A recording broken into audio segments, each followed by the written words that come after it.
Hey everyone, it's Lauren. Over the past few months, we've seen civil unrest across the country, and a renewed uprising for Black lives and the fight to hold police accountable.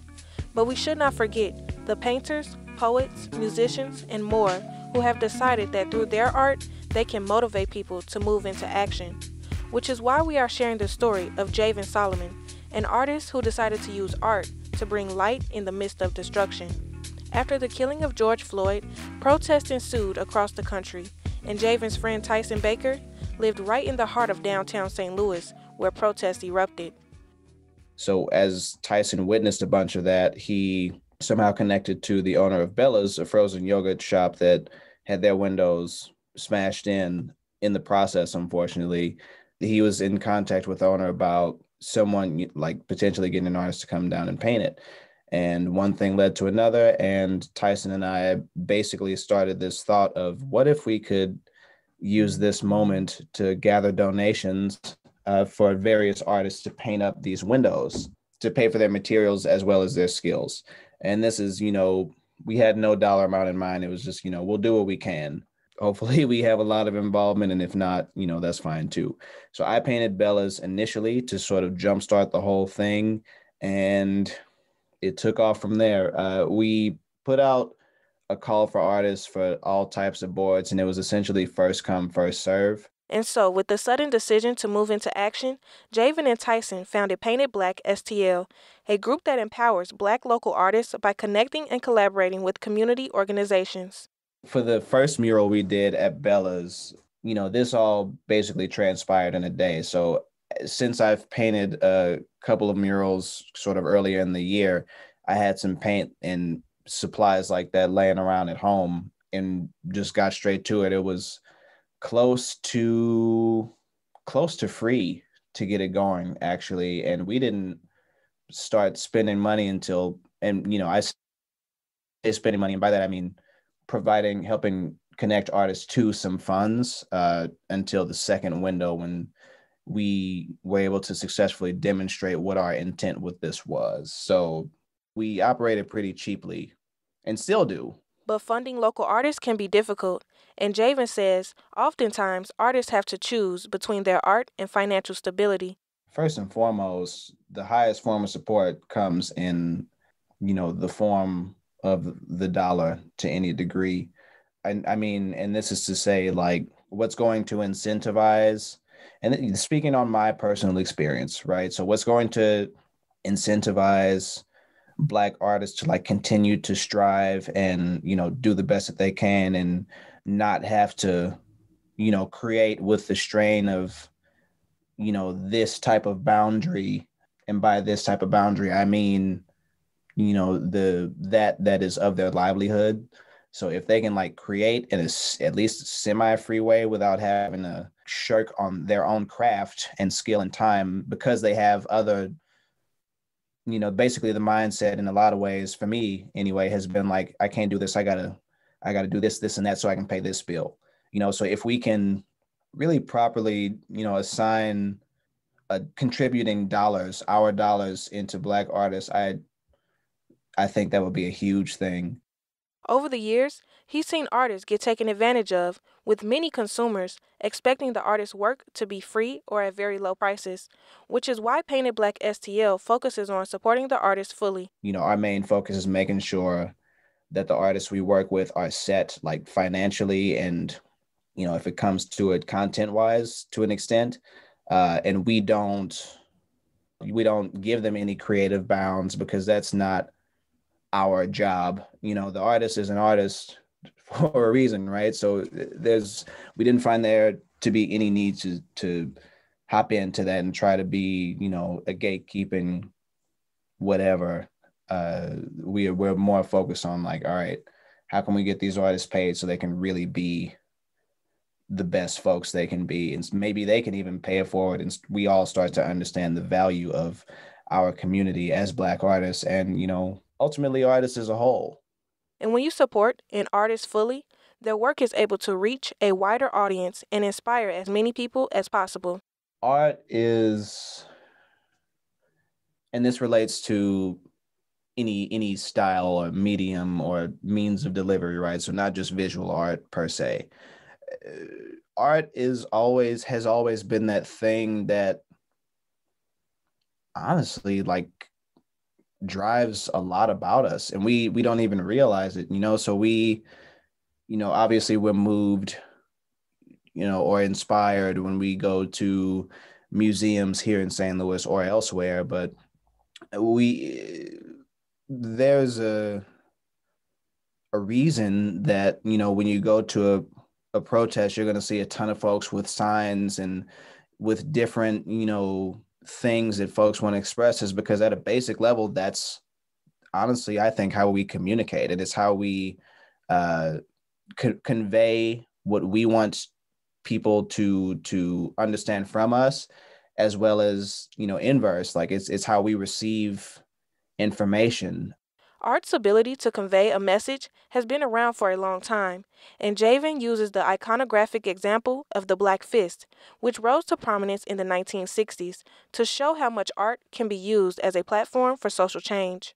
These things have zero words, in terms of face value attached to them, but it means all these different symbols mean so much to us. So art it's always kind of been that way. And I think now it's particularly relevant, because, we're back at a point where, I mean, fundamentals, where we are addressing fundamentals. And I believe that, the art, any artistic medium or form, is part of our basic, like, set of fundamental skills and means of communicating.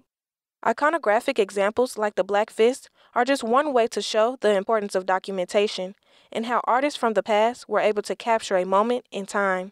The beauty, I think, with art specifically, is that it can be received in so many ways just from an image. So the old phrase, "a picture's worth 1,000 words," a lot of these things really are, and, deserve to be cared for, because, I mean, this is our livelihood that's being documented down, and how things have shifted.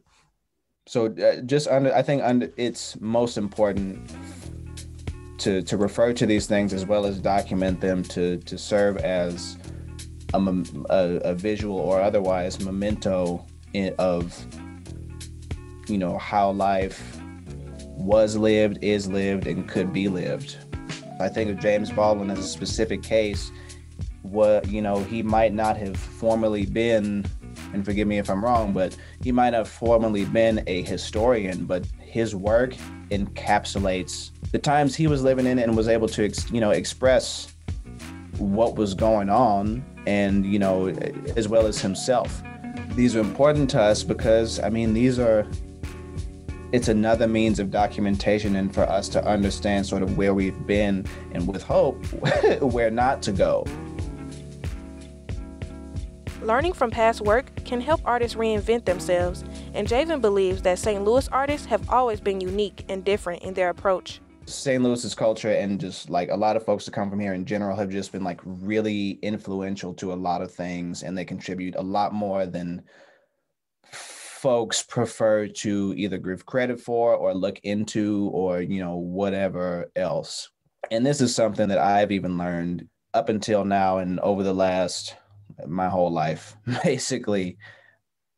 So I think what makes us that way is our location, in that, we are in an unfortunate position to, I feel like a lot of us feel like we got to chase after, the big city thing, or a lot of us have felt that way, and a lot of us have left for it. But, these days I see folks who are saying, myself included, we don't need to necessarily chase after that, because I think a lot of that is, I don't know. I think we're starting to form our own identity, in that, like, we can do a lot of good stuff here and still, like, take a little bit of, take a couple of cues from, like, other cities, but, like, we're sort of forced to become our own thing, I think, in a lot of ways.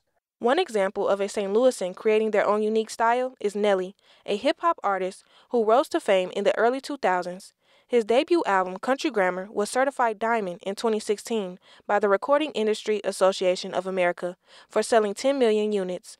And more recently, Nelly performed at the 2020 American Music Awards to celebrate the 20th anniversary of Country Grammar's release, showing the world just how much his Midwest style changed the rap game. I mean, barring a group or two before him, was essentially the main one doing things in his style. Like we're forced to be inventive here in a lot of ways because I think we've got that small big city syndrome where we know there's folks bigger than us, but like if you talk about us in any sort of way, it's you in trouble. We're forming our own like consensus and identity, I think, as we speak. And that's why, with Painted Black, for example, we have there's so many different styles represented that are like, I think, a product of a lot of us just sort of fostering our own thing. And now that things are starting to come together, I think there'll be a lot more of that like unique style and voice to come. Painted Black STL is just one part of the movement inspiring the younger generation of artists.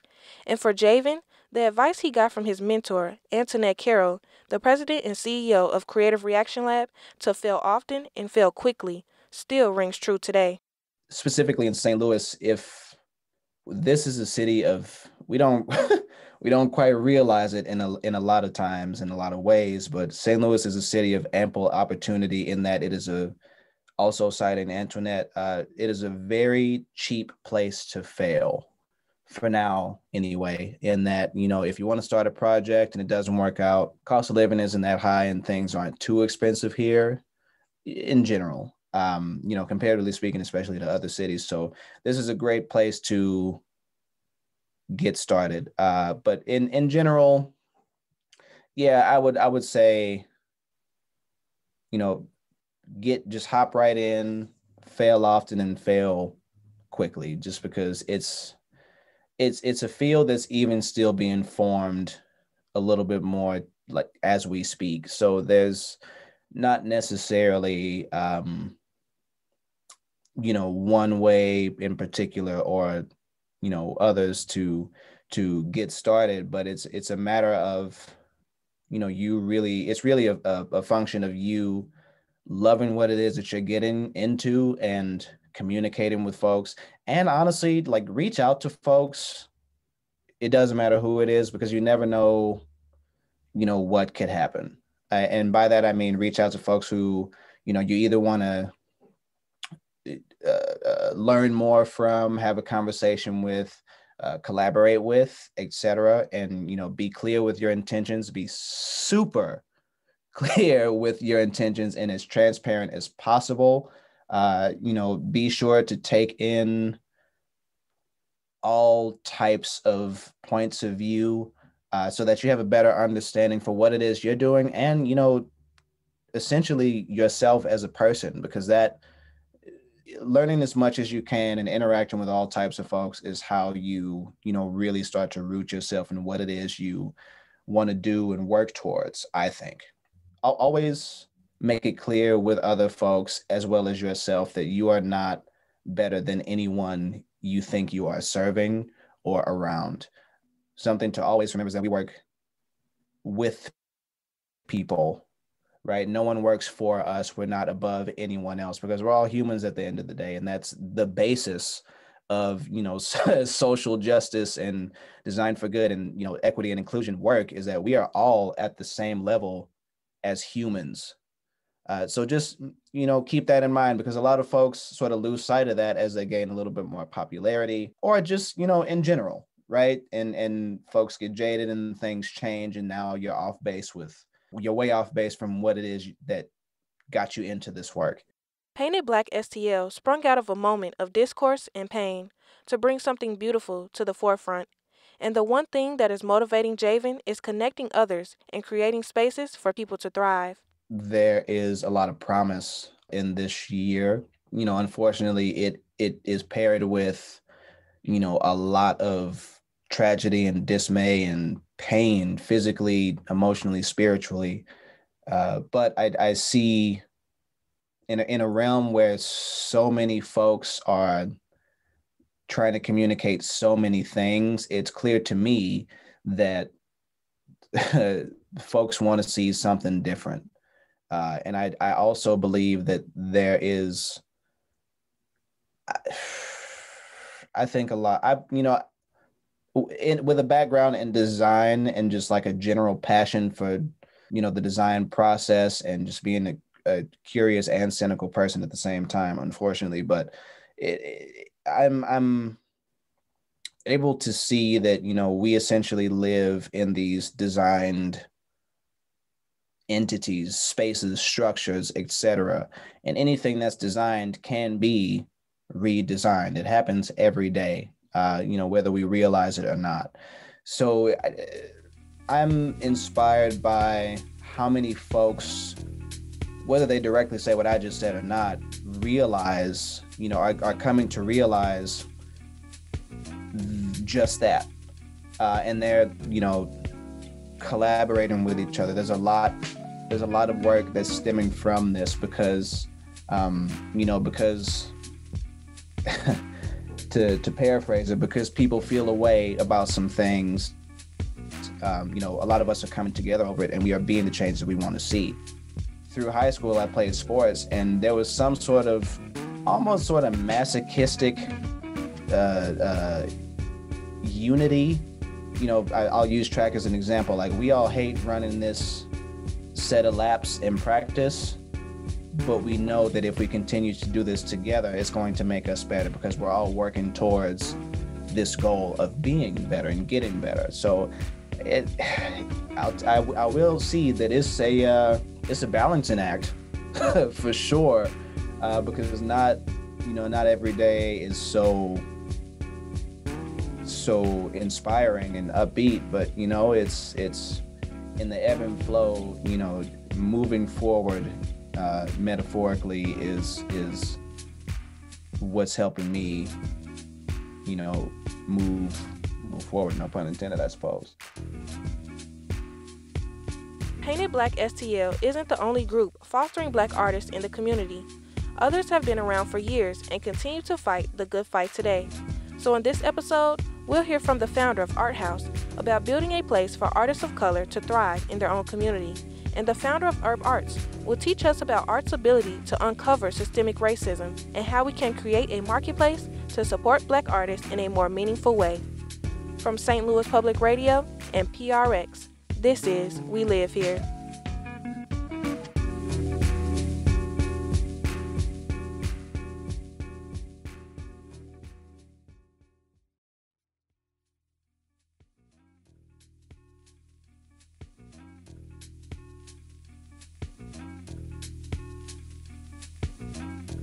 The tragic killings of George Floyd, Breonna Taylor, and more move people into action even during a pandemic. But we know that St. Louis has its own history of systemic racism, from the East St. Louis riots to Dred Scott, and more notably in recent years, the Ferguson Rebellion, in 2014 after the killing of Michael Brown Jr. The Ferguson Rebellion moved many activists into action, inspiring them to create organizations and groups to combat systems of oppression in the St. Louis region. One of those activists is Elizabeth Vega, the co-founder of Artivism STL, a group of activists who focus on art-based actions, and the founder of Art House, an affordable housing cooperative for activists. So Art House sprang directly from the Ferguson Rebellion. We literally looked at the house, or got the listing for the house on the 1-year anniversary of Mike Brown's death, and purchased the house with the idea and vision that it would be a movement home, a place where activists and artists could live and do the work that they felt called to do and still have affordable living, and also a place where we could organize and do movement work. I used $5,000 from a student loan because, fun fact, if you are particularly if you're in grad school, you can use student loans for housing. And instead of renting a house, I decided to use student loan money to put a down payment on the house, and we paid it off in 3 years. We have very, very modest living expenses, and that frees us up to do the work that we're called to do. Like we just did food share in our backyard. So it's a really beautiful space. Our house is located in the mostly black area of North City in St. Louis, with a 45% poverty rate, and Elizabeth says it's important to build places in the areas that need them the most. Part of why we chose this neighborhood was because, it's where a lot of the work is in terms of the police presence on the north side, in terms of poverty, in terms of political education, all of that. And instead of parachuting into a neighborhood, the goal was to set a place where we could work in collaboration with people in the community, as opposed to just kind of parachuting and coming in. And by living here, it connects our fates together. During the Ferguson Rebellion, we became very aware about the power of art to provoke, to heal, to process. And so that's how the Artivists got founded. And through that, we started creating a large body of work and recognizing that, you always want those who are most directly impacted to be the ones who are in the forefront.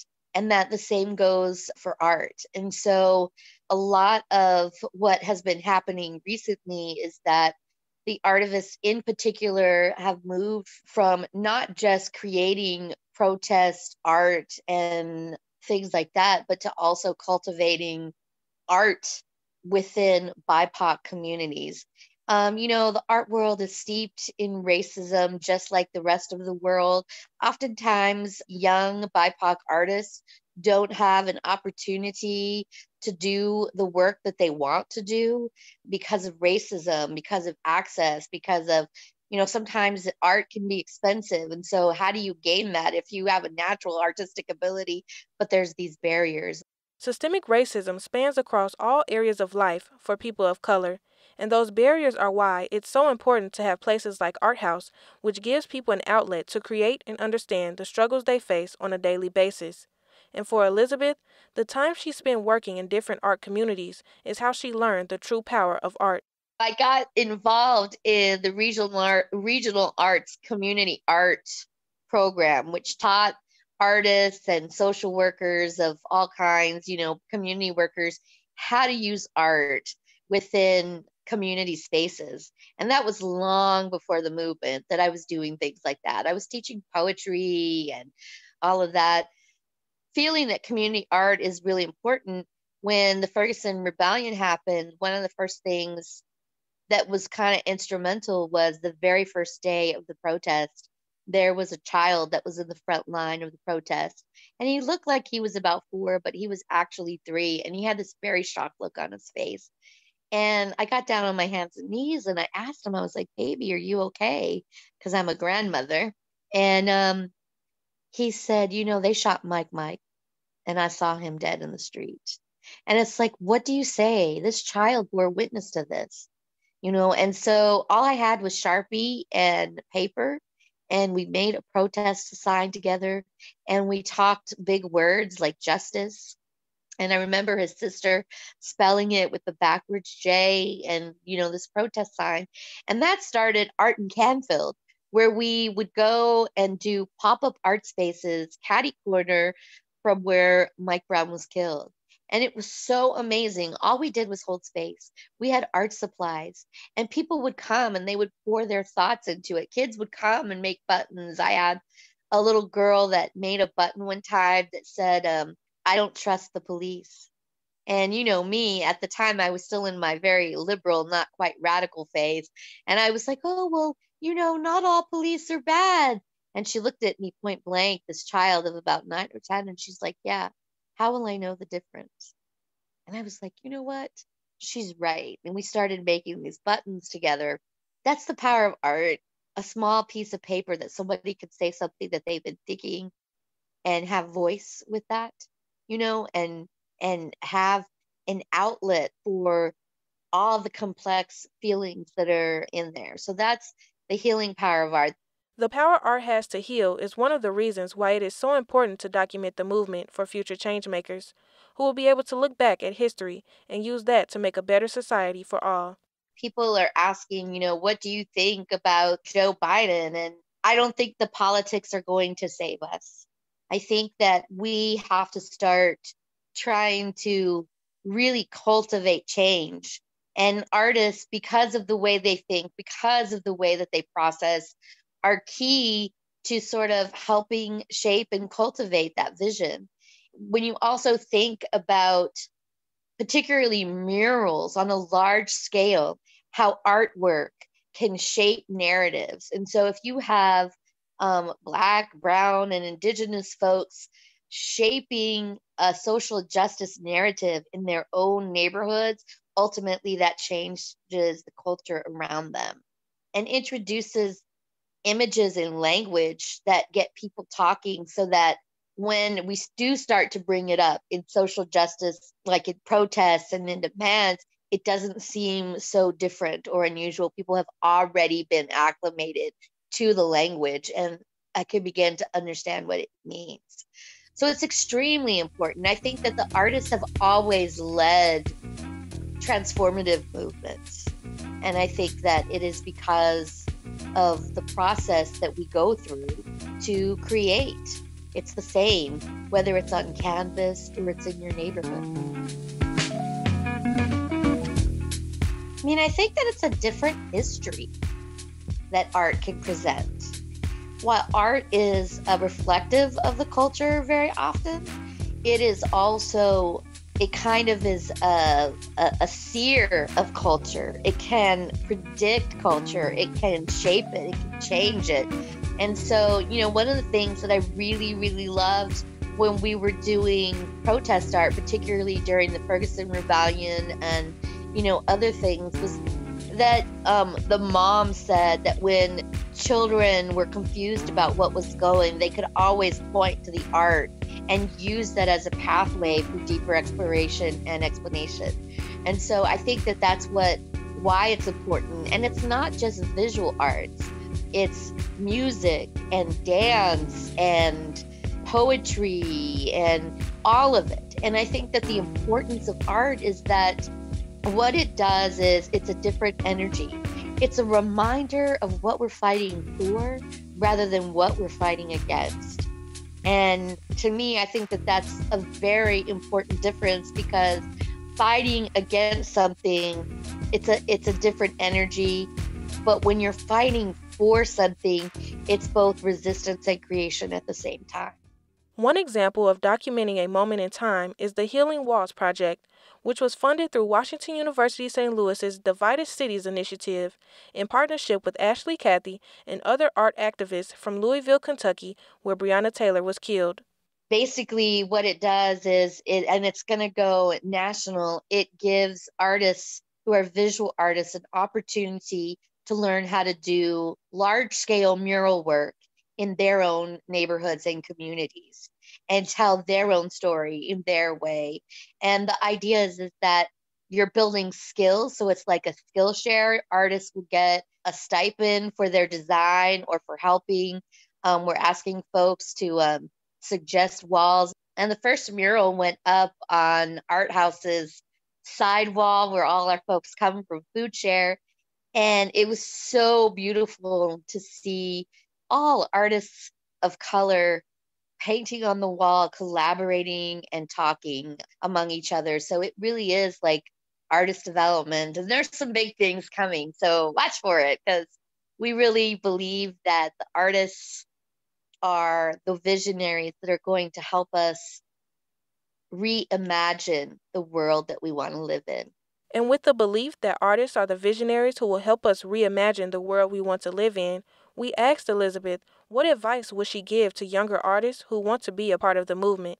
One of the mottos of the Artivists is that we're making social justice visual.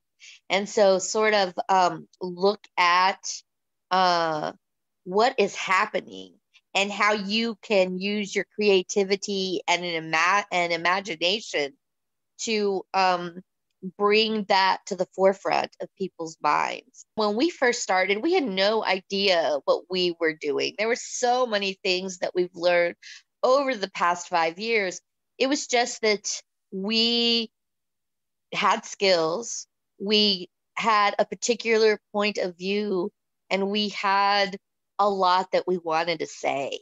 And my advice to young artists would be to just start doing it, and trust that there will be an evolution of both your creativity, your imagination, and your radical consciousness. Being a part of the struggle can take a toll on you, but what's motivating Elizabeth to continue the work is the vision of a better world. I'm just real honest about the fact that not this past summer, but summer before, I was in a really bad mental health space.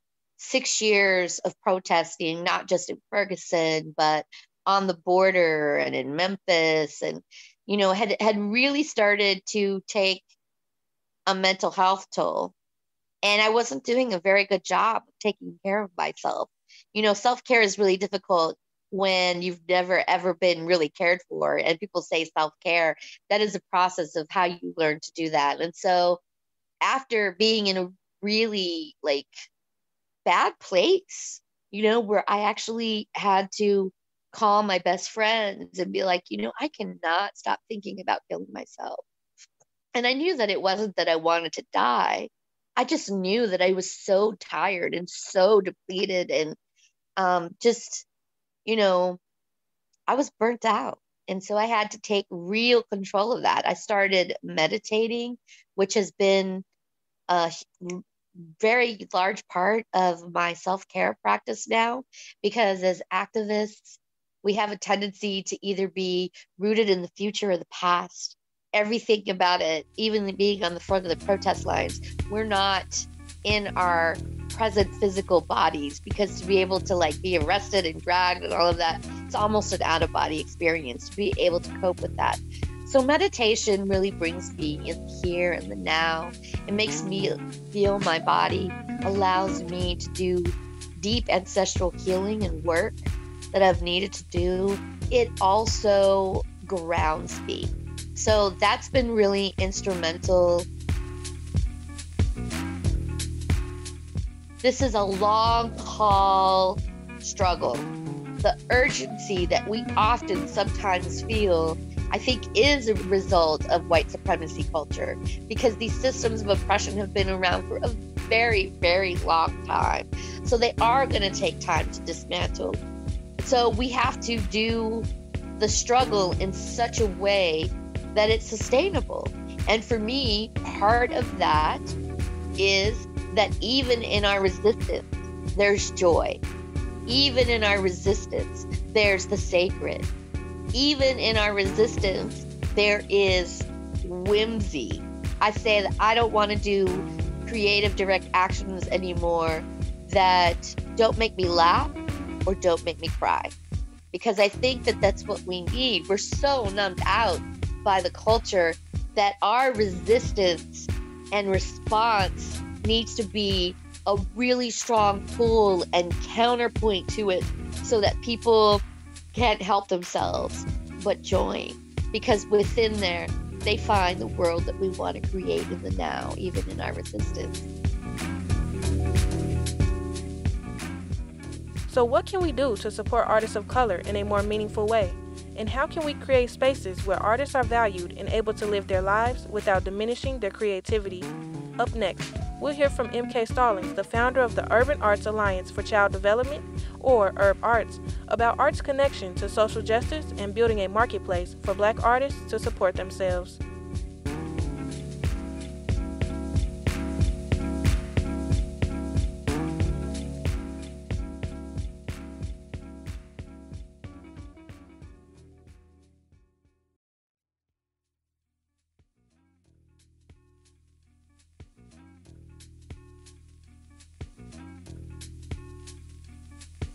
The Urban Alliance for Child Development, or UrbArts, is a nonprofit that follows in the tradition of the Black arts movement of the 1960s and 70s by honoring Black aesthetics that speak to the Black experience.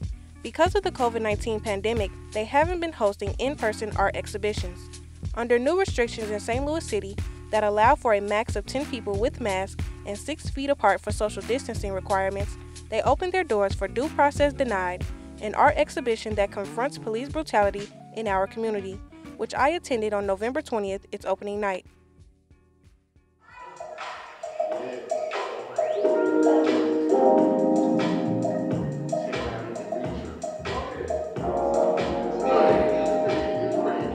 I was able to speak to Billy Bill Williams, one of the exhibition coordinators, about the importance of art during this time. It's a definite reflection on the things we kind of went through, especially this year. It's been so traumatic. And I think it's a way to kind of reflect on that, talk about it. It's also allows us to kind of heal, too. It's a healing mechanism. I know it is for me as an artist. But I mean, just to kind of capture the beauty of the struggle in a sense. The art exhibition comes after UrbArts founder M.K. Stallings decided to reassess how to serve Black artists and support the community after the death of George Floyd. This reassessment led to the creation of 3 initiatives. First, create pressure, using art exhibition to hold law enforcement accountable for their misconduct against the Black community. Second, inform our community, informing the community on the policy position and history of elected officials on issues important to them. And third, register voters and turnout. For MK, these 3 initiatives put pressure on those in power to make a change, because the mistreatment of Black folks by police goes back decades. Unfortunately, I don't think law enforcement in the United States has ever really reckoned with its racist past, its racist origins. And if you never take time and look at how you've contributed to the systematic forms of racism, these hate crime-esque looking situations where essentially Black citizens are lynched and denied due process, that's an opportunity lost. And so this particular initiative, or these 3 things that we're doing, is just about trying to hold or joining in a community of people who want to hold law enforcement accountable for their behavior. And to help us understand the history of police misconduct and its effects, MK refers back to the Ferguson Rebellion in 2014 and how it sparked a new way of thinking. When we opened up our gallery in 2014, it was just a few months before Michael Brown Jr. was killed by Darren Wilson. At that time, St. Louis began to shift and think about how, like different parts of St. Louis, thinking about how they've either contributed to the climate that was set off in Ferguson, or they began to think about ways of supporting the effort. For us, because, we were Black before the murder and Black after the murder, the real question is, how do we ensure that we're safe? How do we honor the lives of those who've passed and who were taken away?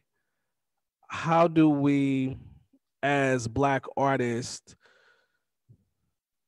confront those problems that seem to besiege our community, that seem to hurt our community annually, monthly, or daily?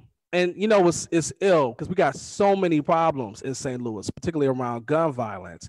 And it can happen within the Black community, where you might have a Black person who's a perpetrator of a crime, and they may use a gun to hurt another Black person. So you have that. The last thing we need is for law enforcement to continue to do the things it used to do as slave patrols. We don't need that added burden, right?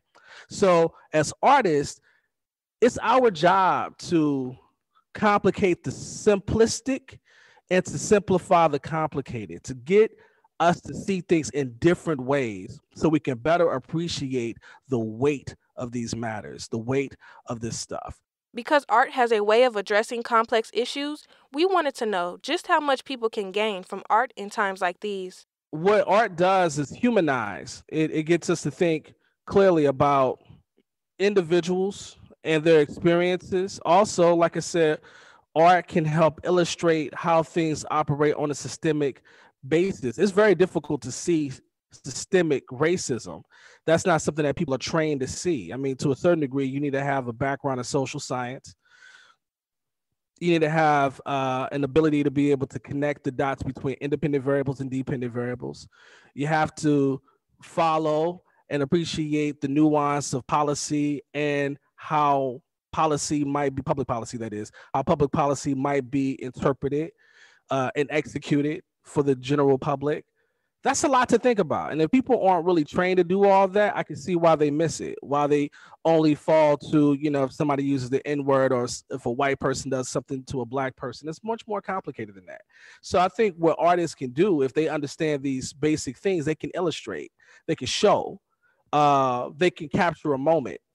And that moment may resonate where you feel where this artist was trying to go. That's the phenomenological nature of art, where you experience the art in a very deep way that could be moving for you. And the goal is, if you can move enough people who can experience something at a deep level, then that might move them to action.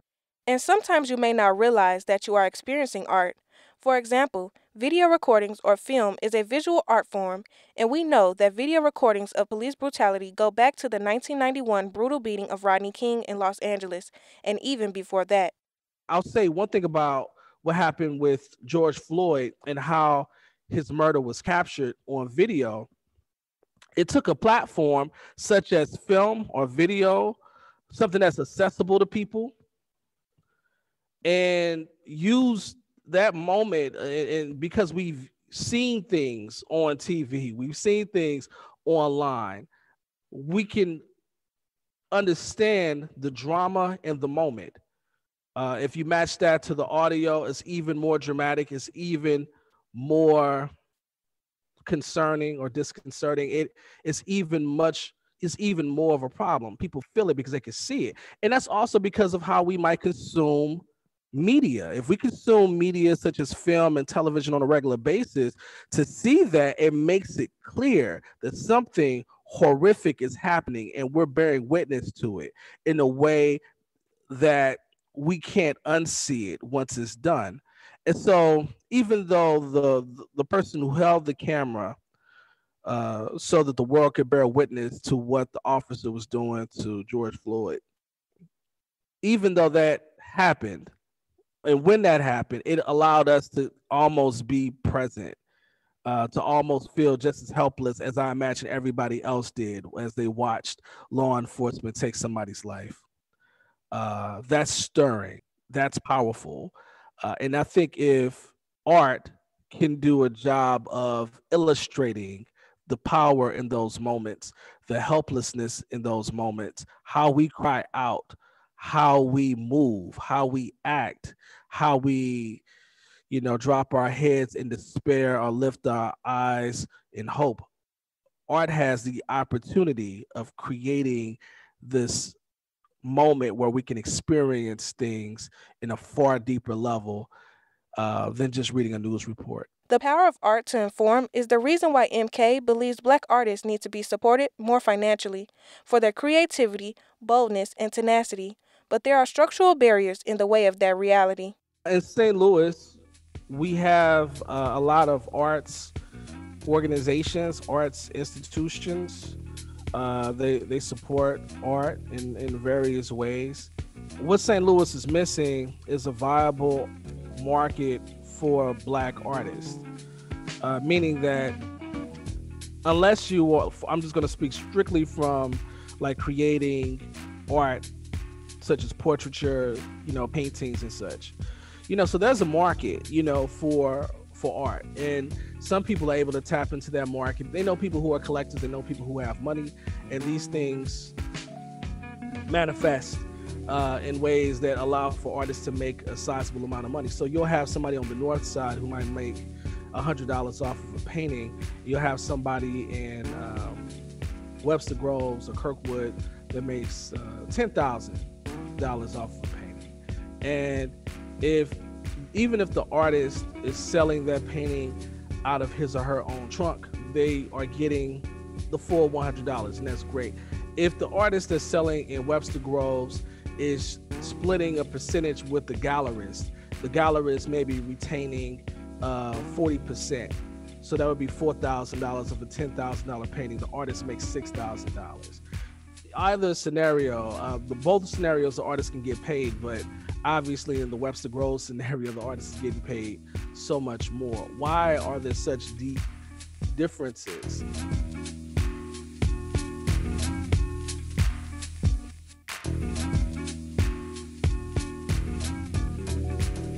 It all depends on, who a person knows. And unfortunately, who a person knows has its roots in the kind of residential segregation that we've experienced in St. Louis, the sort of networks-based segregation that we've experienced in St. Louis, where you got to get to know certain people.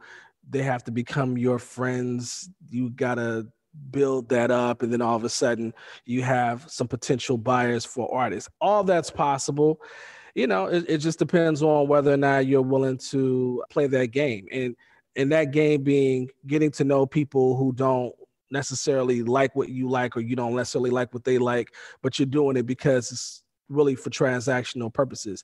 That's a really limited way or limited reason to get to know somebody, just so that they have money so they can give to your operation. But that's a part of the game, whether we're talking about nonprofit stuff or just trying to court, buyers or collectors. That's a part of the game, getting to know people. There are so many barriers that Black artists have to overcome in order to succeed. But what keeps MK motivated to help the generation coming after him are the reasons why he fell in love with art in the first place and the artists who came before him. The first time I experienced art, at least the kind of art that I would be a practitioner of and participant in, is when I first heard a rapper that I liked. I heard LL Cool J do I'm Bad. I was about 7 years old. I freestyled. I tried to freestyle like him. I'm pretty sure I was not successful, but then again, I don't remember. So I was freestyling. And from there, I would write some poems. I always saw myself as a writer, and so I wanted to just write. And I would be introduced to different kinds of writers, different kinds of poets along the way. But I think when it got deep for me was after high school. A friend had introduced me to the work of The Last Poets. The Last Poets put out an album called The Last Poets, and it had some just seminal classics on their project, some of which I can't even say the names because it's impolite or profane in some kinds in ways. So, but their work, which predates the kind of profane realness that you would hear in hip hop, of the likes that LL Cool J or Public Enemy or KRS-One or others would be able to speak to. They would just be able to speak to things that were just raw, with only their voices and a djembe drum, and that was powerful. That was powerful to know that kind of thing can be created and can have a lasting impact.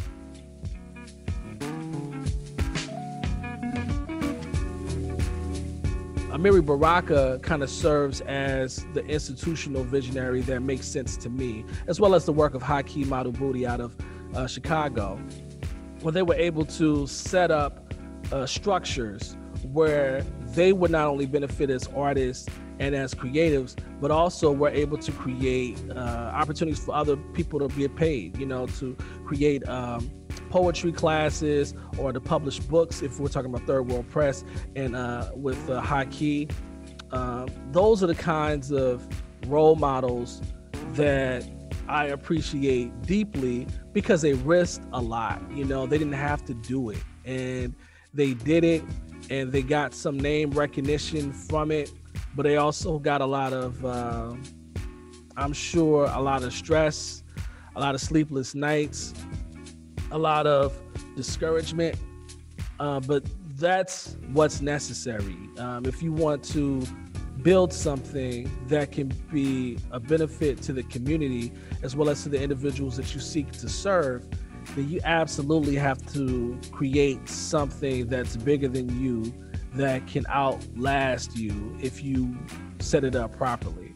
And so that's what I'm interested in doing. I'm interested in creating something that will be institutional, that will outlast me and my time with it.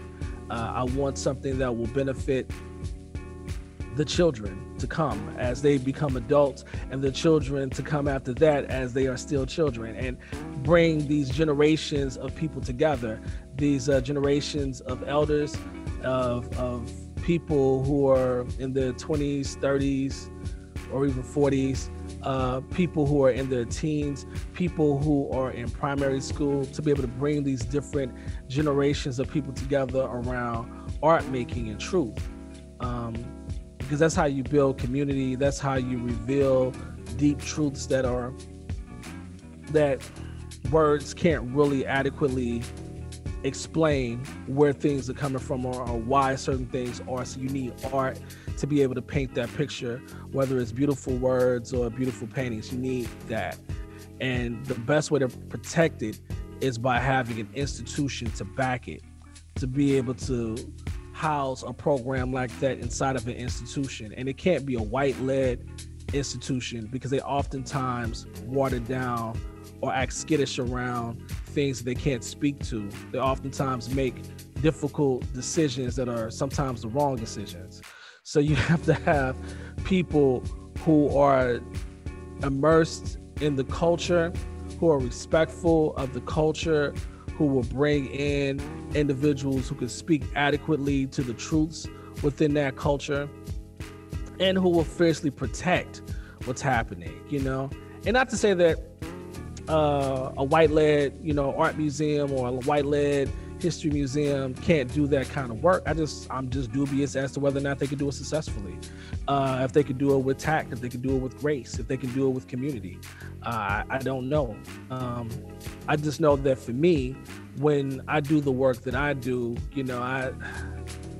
I'm me. I have conversations with artists who can, build with us, and we build together and hopefully create a moment that can be transformative or informative for some people. And it's his connection to his community of artists that inspires MK to keep creating experiences that shift culture, that is carrying him through this time. Inertia. When you do work, it helps to create more work, and it helps to push you forward and push me forward. So it's kind of just like physics. Because I'm in motion already, I can stay in motion. And then one job ends, another job begins. So you just stay in motion. There's another activity that you have to do. Also, I'm a father. I have 2 young boys, with a third child on the way. What's interesting is you gotta keep moving, like just for them, not to be a role model, but because they expect activity. They expect you to be present, and so you have to be. So part of it is obligation. Like, I have things that I need to do, and I have reasons why I need to do them. So that's part of what keeps me motivated. In terms of being a creative, I'm always creating, whether it's for an audience or just for myself, whether I'm like freestyling something whack, or even maybe something surprisingly good. And I think every artist is in the business of creating impressions. They're in the business of creating experiences and memories, and how individuals curate those memories, how they kind of sort those memories are up to them. But if we do something that's impactful, that's powerful, then they'll always have that memory present. Then the individual can always go back and relive a portion of that moment. And so that's what we want to do. We want them to be able to live in these moments. And the more of these moments that we can live in that promote justice and promote liberation, that can promote fairness, equity, equality. We're talking about opportunities to really socialize or re-socialize folks into thinking differently about the worlds they inhabit and the spaces they indwell. And that's what matters to me. And as a creative, that becomes part of what pushes me forward, in addition to, inertia. This show is produced by me, Lauren Brown, and lead producer Jolly-Ann Yang. You can visit the Art House St. Louis Facebook page to view the murals from the Healing Walls Project. And if you're in St. Louis, you can visit the murals at 3911 Greer Avenue, 63107, where Art House also hosts food shares every Wednesday and every other Sunday at 11:30 a.m. And check out the visual arts exhibition, UrbArts Presents Due Process Denied, online at urbarts.org/due process denied, or wear a mask and visit the show in person at UrbArts at 2600 North 14th Street, 63106, now until January 20th. From St. Louis Public Radio and PRX, this is We Live Here.